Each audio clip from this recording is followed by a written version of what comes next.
मेरा आज बड़ा सौभाग्य है कि मैं गढ़वाल हिमालयी लोक संस्कृति के एक इतने बड़े स्तंभ के पास आज आया हूँ जिन्होंने गढ़वाल की पहचान को, हिमालयी लोक संस्कृति की पहचान को एक अंतर्राष्ट्रीय स्तर तक पहुँचाया है। और ये अपने इस प्रयास में, इस कार्य में लगे हुए हैं अभी तक भी। आपका नाम, आपने जैसे बताया कि जो राष्ट्रपति पुरस्कार आपको प्राप्त हुआ था इस लोक कला और इस लोक विद्या में, लगभग 1984 के आसपास, 1983 से इतना बड़ा एक राष्ट्रीय स्तर का पुरस्कार, जिसकी चमक इस समय अंतर्राष्ट्रीय स्तर पर भी है। आप, क्योंकि मेरी तो आज पहली मुलाकात है लोक संस्कृति के इतने बड़े स्तंभ के पास, और मैं उनको नमन करता हूँ। आपके साथ साथ नमन उन तमाम पूर्वजों को भी करता हूँ जिन्होंने निश्चित और पूरे मनोभाव से इस लोक संस्कृति, इस ढोल दमाऊ परंपराओं को जीवित बना के रखा। आप सभी को इस माध्यम से मैं ये भी बताना चाहूँगा कि हम जब भी विरासत की बात करते हैं तो उत्तराखंड हिमालयी लोक संस्कृति में बिना ढोल वादन के, ढोल वादकों के, यहाँ की कोई भी संस्कृति कभी न तो फलीभूत हो पाई है और न होगी। कहने का तात्पर्य यह है कि इनकी महत्व अत्यधिक है इसमें।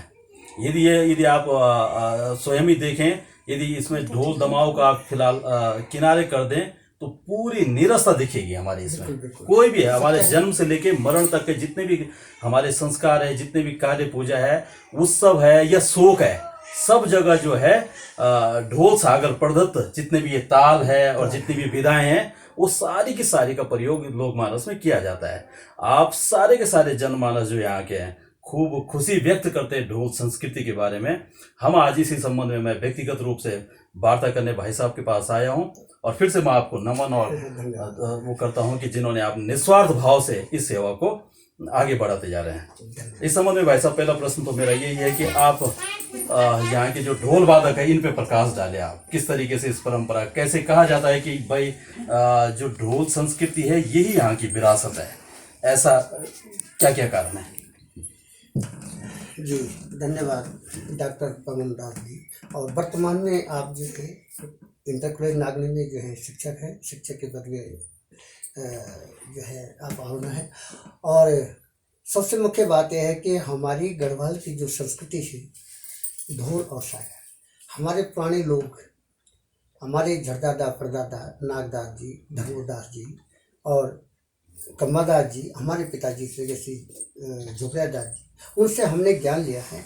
और उन्होंने जो है ऐसे से हमारे बाईकास्ट में ऐसे महान ढोल सागर के ज्ञाता हुए हैं, जिनके वर्णन करना, जिनकी जो है वार्ताओं को सुना है, और जो है मतलब जिन्होंने देखा होगा कि हमारे दादाजी थे नागदास जी और कम्मादास जी, जिन्होंने बागंबरी ताल बजाया था, और प्रत्यक्ष प्रमाण है कि उन्होंने बाग को नचाया था। तो ऐसी शक्ति है ढोल और दमों में और ढोल सागर में। ज्योतिषाचार्य बताते हैं, व्यासपीठ से भी बताते हैं कि जो है गाय में 33 करोड़ रोम है।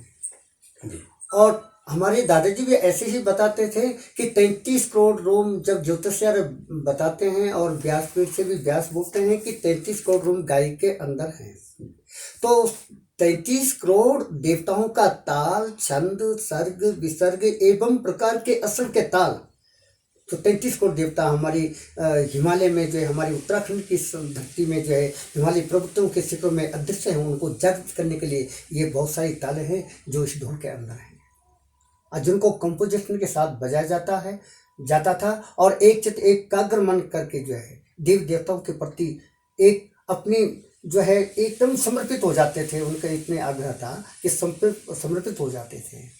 तो उस ढोल में, इस ढोल में ऐसी शक्ति है। आज जो है ये ढोल और दमाऊ क्यों जो है मतलब विलुप्त हो गया, क्यों खत्म की लिस्ट में पहुंचा? तो एक बार क्या हुआ कि पत्रकार जी ने हमसे ये वार्ता की थी जब मेरा प्रोग्राम जो है, ये प्रश्न मैं भी चाहूंगा आपसे कि बिल्कुल उल्लेख मिलता है।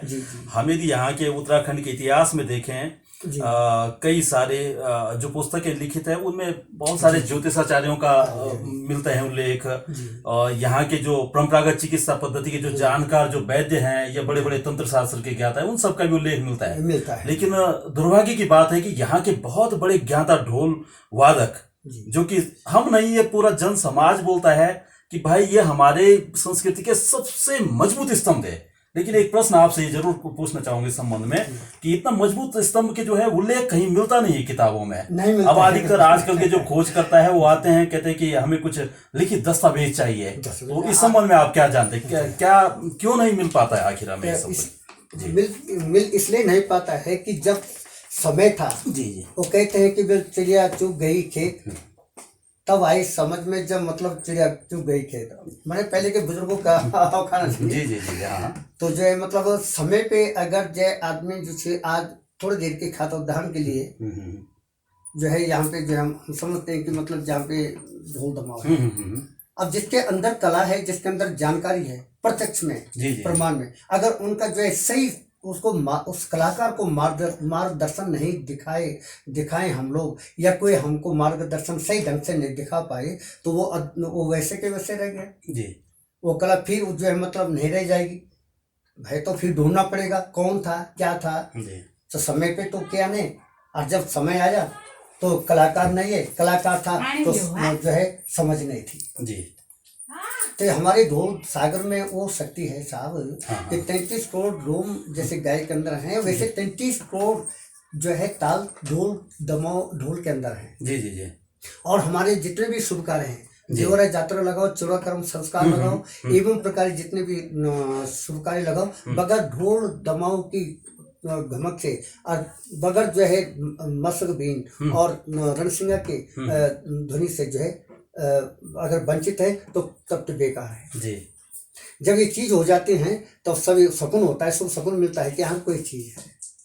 तो इसमें जो है मतलब एक तो आदमियों के कुछ लोगों के अंदर संकीर्ण भावना है, जिससे जो ढोल दमाव जो है जो चाह भी रहा है कि हम इसको आगे बढ़ाएं, उसके अंदर जो है मतलब थोड़ा उसका मनोबल कम हो जाता है। अरे ढोल में क्या रखा हुआ है, और बैंड वालों को लाएंगे क्या है, क्या देना है उनको, अलाना फलाना ऐसा वैसा करके जो कर ही रहा है कुछ। बहुत यही प्रश्न मैं आपसे पूछना भी चाह रहा था।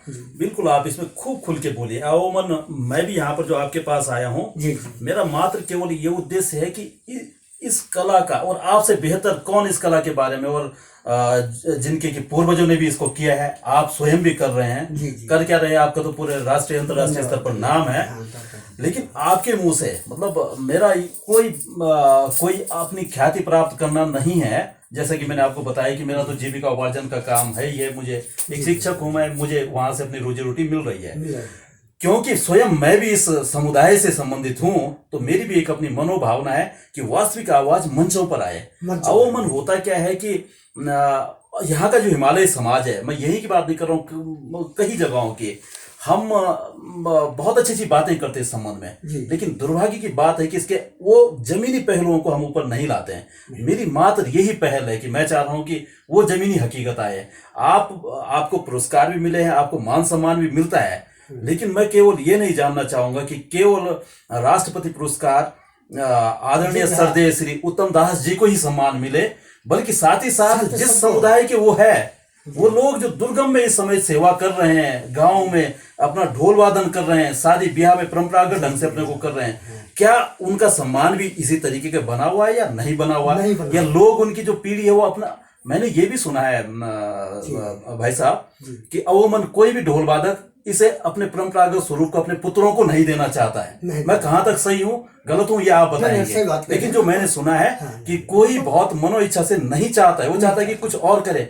जब इतनी बड़ी कला है, तो फिर कोई कलाकार अपने बच्चों को इस कला को क्यों नहीं प्रदत्त करना चाहते हैं? आप ऊपर देखेंगे, आप ऊपरी समाज में, मतलब सामाजिकता कर्म के ऊपरी उसकी बात कर रहा हूं मैं, वहां पर कोई भी पुरोहित बड़े उत्साह से अपने बच्चे को सिखाता है, सब करते हैं, और भी कई सारे विधाएं हैं हमारी, लेकिन इस विधा में क्यों नहीं ऐसा होता? तो इस पे आप प्रकाश डालिए जरा। है धन्यवाद डॉक्टर साहब, आपने सही बात बताया। जो है इसमें ऐसा है कि इसमें सबसे मुख्य बात यह है कि एक जो है मुझे जो जानकार है जी, हम ये चाहते, मेरे भी यही व्यक्तित्व विचार है कि जैसा सम्मान हमको मिला है, तो हमको सम्मान मिला है, मैं तो ये कहूँगा कि भाई हमारी ये ढोल सागर विद्या को जहाँ भी जाता हूँ, शादियों में, विवाह में, सब में सम्मान करते हैं। तो मैं भी चाहता हूँ कि एक उत्तम दास को ही ये सम्मान है, मैं चाहता हूँ कि मेरे पूरे बाई कास्ट को सम्मान मिले, मुझे तभी संतुष्टि होगी और मुझे तभी बड़ी खुशी होगी कि मैंने कुछ किया है अपने उत्तराखंड की संस्कृति के लिए, कि मैंने कभी कुछ। मैं आपको इस बात के लिए बहुत नमन करता हूँ, क्योंकि ये बहुत सही बात है। अब जब भी हम में से आप आज राष्ट्रीय स्तर के पुरस्कार प्राप्त व्यक्ति है, लेकिन आप केवल इस मान सम्मान को अपने तक सीमित नहीं रखते, ये बहुत अच्छी बात कही है। और उन तमाम लोगों के लिए मैं ये कहना चाह रहा हूँ कि वास्तव में जब हम किसी समाज से हमें कोई बड़ा पुरस्कार या हम उससे बड़ा नाम मिल जाता है, तो फिर वो पूरा का पूरा आपको सही सम्मान तब हम इसे स्वीकार करेंगे जब पूरा समाज ही लगभग वो लोग, हम ये नहीं कह सकते कि आपके बराबर हर किसी के पास वो कला होगी, लेकिन कहीं ना कहीं वो आपकी इन परंपराओं को सहयोग तो दे रहा है। सर जी ऐसा है कि जो है मुझे एक सबसे बड़ी खुशी की बात यह है कि जब से मैंने इस कला का रियाज किया है, ढोल दमाऊ पे एक नया रियाज किया है, ढोल दमाऊ को एक साथ बजाया। तो जब से मैंने जो है समझो 14 साल की उम्र से मैं इसमें रियाज किया है और 3 साल की ट्रेनिंग थी, मैंने कोर्स था ये रियाज करना। और जो है काफी 37 सालों से समझो 38 साल हो गए, 38 सालों से मैं संगीत को जो है जीवंत रखा हुआ हूँ। और जब से मैंने इस रियाज को प्रदर्शित किया, प्रकाश किया, तो आज की मुझे खुशी इस बात की है कि आज जो है मतलब 10 साल का बच्चा जो देख रहा है आज की युवा पीढ़ी में, वो जो है एक 5 लीटर का जैकिन और एक 10 लीटर का जैकिन लिए हुए हैं और उसमें जो है वो रियाज कर रहा है कि भाई ताऊ जी बजाते हैं, उत्तम दास जी, कि हम ऐसे ही बजाएंगे। तो देखो कितनी बड़ी खुशी की बात है। आपका ये कितना जबरदस्त नवाचार था जी कि जिसकी आप पूरी दुनिया में बात होती है, दोनों ढोल दमाओ को एक ही साथ बहुत बड़ी विलक्षण विद्या है। सारी बेटी ने समझ पाए माँ की क्या कृपा होगी। और जब परिस्थितियां आती हैं तभी जो है इंसान ये इस मुकाम पे पहुंचता है। ये इस तरीके का विचार क्यों आया आपके मन में? हाँ, बात है इस तरह का विचार इसलिए आया सर जी कि एक बार क्या था कि संक्षेप में कहूंगा, कहानी तो बहुत बड़ी लंबी चौड़ी है, लेकिन संक्षेप में जब मैं जो है 1.5 साल का था, जब मेरा जन्म हुआ, तो पहले तो पिताजी की औलाद हुई नहीं, तो बड़े वृद्धावस्था के हम उनके पुत्र हुए। तो उस समय में जो है समझो 1.5 साल का जब हुआ, तो हमारा दुर्भाग्य क्या था कि हमारी माता जी का स्वर्गीय श्रीमती गुलाबी जी का स्वर्गवास हो गया। तो मेरी माता जो बड़ी माता थी, उन्होंने मुझे मेरा पालन पोषण किया। तीनों माँ बाप छूट गए हम, एक में पापा जी और माता से बड़ी माता। तो मैं 1.5 साल माता मेरी खत्म हो गई। तो मेरी माता ने इतना लालन पालन किया मेरा, और पिताजी ने मेरे पाला पोषण। जब मैं 10 साल का हुआ तो दुर्भाग्य था पिताजी भी चल बसे, क्योंकि वृद्धावस्था के हम औलाद थे, तो अपने समय पे वो भी वृद्ध हो गए।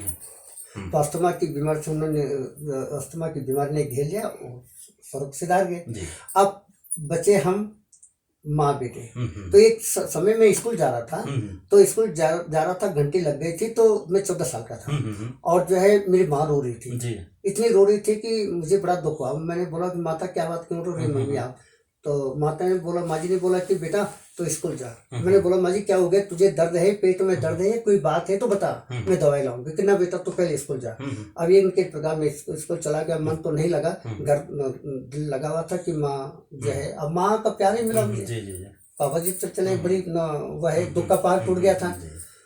तो जो है फिर मैंने बोला कि अब बता तो क्या हो गया। कि बेटा एक जो है गाँव में श्री भक्तराम जी की बारात गई, भोगनाथ जी की, और वो तेरे जीजा दोनों, मेरी माँ बड़ी माँ की 2 लड़कियां हुई ना, फिर बच्चे नहीं हुए, लड़कियां हुई थी 2। तो उनके जो मतलब जवाई थे, मतलब तो मेरे जीजा, तो उन्होंने क्या किया, बारात तो ले गए, और उन्होंने दारू पी के जो है बारात वहीं छोड़ दी नेचुली में। एक जीजा तो वही रह गए, और एक न जाने कहाँ रास्ते थे गुम। घर लाए तो सुनसान, इसमें यार कल बारात तो अच्छे ढंग से गया, अब क्या हो गया। तो जब मैंने देखा, माँ ने बोला कि बेटा स्कूल छोड़ दे। फिर प्रिंसिपल साहब थे स्वर्गीय श्री बोगना जी, शंभू प्रसाद बोगना जी, गए कि हे देव ठाकुर हाथ जोड़ दो, मेरे लड़को नौका है, बहुत आटा साटा। माँ ने बोला कि मैं मर्दों में प्राण त्याग कि मैं नौबत्ती होगी, चिट्ठी पढ़ने, वो पुराने जमाने लोग बोलते, इनके प्रास छूट गई स्कूल। माँ ने बोली कि बेटा अगर तू नौकरी जेलो जे, तो मैं सुन लो कि तू नौकरी जेलो, और अगर पढ़ लिखे तो नौकरी करनी। अब मैंने कह कर सार मेरा आँख खोला तो तू अगर तू नौकरी चलेगी तो ठीक, उंगली पर गन, 10 दिन बाद तू मान नहीं दे। अब मैं आश्चर्यचकित, मैं मान नहीं देखना तो खत्म हो जाने अगर मैं नौकरी चलूँ। कि हाँ बेटा बस।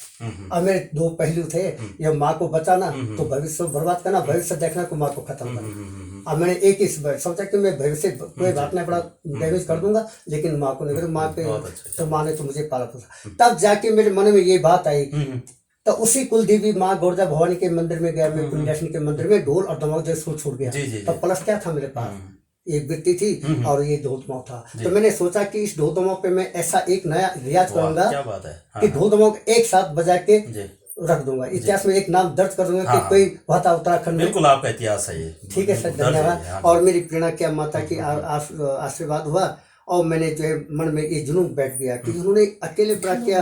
जब एकलव्य जो है, जी, एकलव्य शब्द विधि बाण मार सकते हैं और राजा दशरथ शब्द विधि बाण मार सकते हैं। जी, जी, जी, तो कर्मण्य वादिका रस्तु माँ फिलिसु कदाचित। क्या बात है। तो प्रयास जो है जरूरी। आत्मा में आवाज आई कि कुछ कर, हाँ सत्य है, कोई आवाज आ गई तो मैं, मेरा रियाज उसी दिन से शुरू हो गया था। जी, ठीक सर। और जब मैंने रियाज किया तो उसके बाद फिर एक बारात गई थी रतवाड़ी में, जी। श्री राम रतन जी ने देखा, फिर उन्होंने मुझे दिल्ली बुलाया वाह, और 30 जन विकास परिषद का प्रोग्राम था और वहाँ ज्ञानी जैल सिंह जी थे। जी। और पूरा राष्ट्र का प्रोग्राम था, उत्तराखंड का 13 जिलों का। तो उसमें आप लोगों आशीर्वाद जी। से सम्मानित किया गया। क्या बात, क्या और बात। इसके बाद ज्ञानी जैल सिंह जी ने भी जो है वो सुजय सिंह बरनाले जी ने, उन्होंने उत्तराखंड में जो यहाँ नेटी आए थे वहाँ भी उन्होंने सम्मानित किया। जी, जी, जी, उत्तराखंड रत्न पुरस्कार हाँ प्राप्त जी, हुआ। जी, जी, हाँ,